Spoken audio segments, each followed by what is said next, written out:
some other terms related to Internet. Link. A link shows a relationship between two nodes.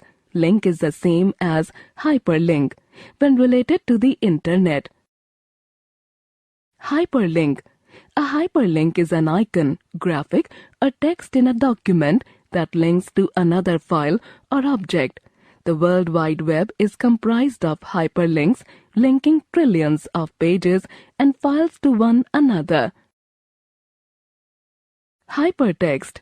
A method of organizing and accessing text or other data such as tables, presentational content, and images through the use of hyperlinks.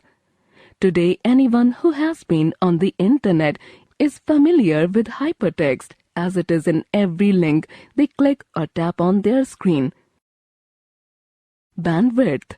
When referring to a data connection, bandwidth, communication speed, or connection speed is the total maximum transfer rate of a network cable or device. Essentially, it is a measurement of how fast data can be sent over a wired or wireless connection, usually measured in bits per second. Protocols. If there are sufficiently many rules governing the communication between sender and receiver, then based on these rules, the corresponding algorithm related to network communication can be easily invoked. Think if there were no rules for such communications. It would be like having busy city roads without traffic police or traffic signals. There would be chaos.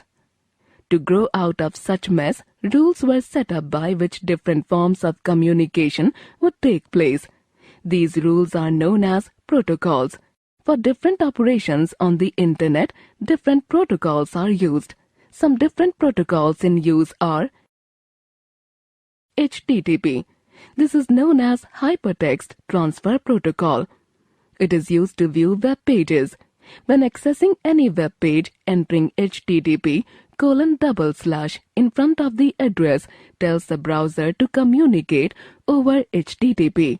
For example, the URL for Google website is http://www.google.com. Today's browsers no longer require HTTP in front of the URL since it is the default method of communication. FTP, short for File Transfer Protocol. FTP is the most common way of sending and receiving files between two computers.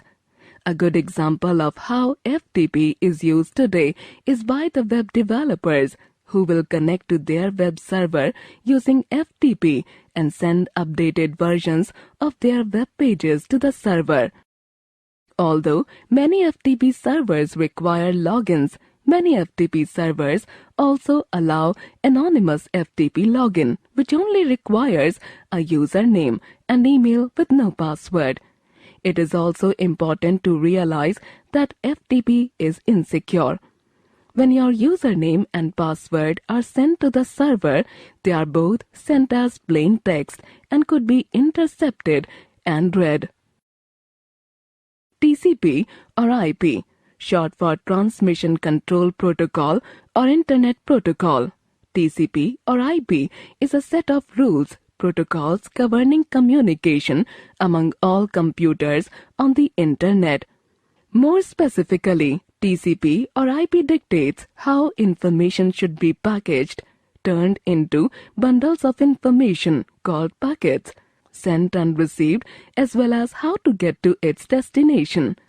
As the name implies, TCP or IP is a combination of two separate protocols, Transmission Control Protocol, TCP, and Internet Protocol, IP.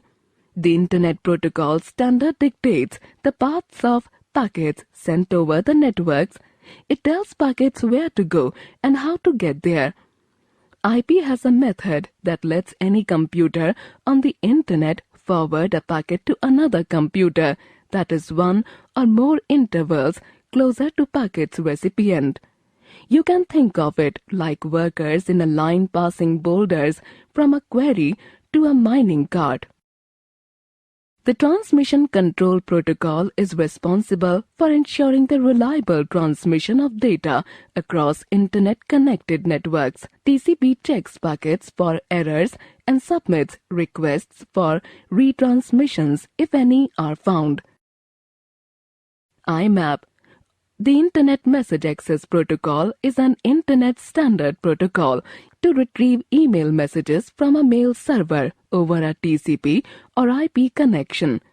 IMAP was designed with the goal of permitting complete management of an email box by multiple email clients. Therefore, clients generally leave messages on the server until the user explicitly deletes them. SMTP, Simple Mail Transfer Protocol, is an Internet standard for electronic mail, email transmission. Although electronic mail servers and other mail transfer agents use SMTP to send and receive mail messages, user-level client mail applications typically use SMTP only for sending messages to a mail server for relaying. For retrieving messages, client applications usually use either IMAP or POP3, Post Office Protocol. Fact: the term HTTP was coined by Ted Nelson. No more. TCP or IP was developed in 1978 and driven by Robert E. Kahn and Vinton Cerf. No more. POP3, Post Office Protocol, is used by local email clients to retrieve messages from a remote server over TCP or IP connection.